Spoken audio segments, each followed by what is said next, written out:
Welcome to my channel Pallavi digital arts. జింక మరియు కుందేలు. ఒక పెద్ద అడవిలో ఒక జింక మరియు కుందేలు ఉండేవి. జింక చాలా అందమైన పసుపు కళ్లతో, మెత్తటి శరీరంతో ఉండేది. కుందేలు చిన్నదిగా, తెల్లగా, వెంటనే పరుగెత్తే గుణం కలిగి ఉండేది. ఈ ఇద్దరూ మంచి స్నేహితులు. ఒకరోజు అడవిలో పెద్ద పులి జింకని చూసింది. అది ఆకలిగా ఉంది. జింకను పట్టుకోవాలని ఆలోచించింది. కాని జింక చాలా వేగంగా పరుగెత్తగలదు.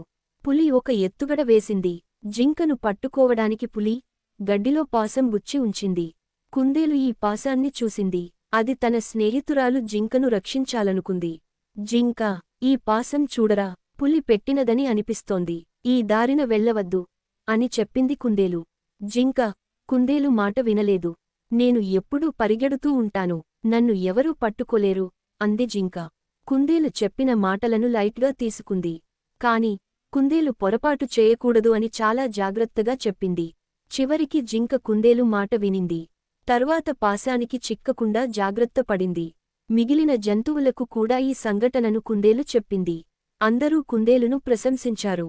మోరల్: స్నేహితుల మాట వినడం, జాగ్రత్తగా ఉండడం చాలా ముఖ్యము. Thank you so much for watching. Please like, share and subscribe.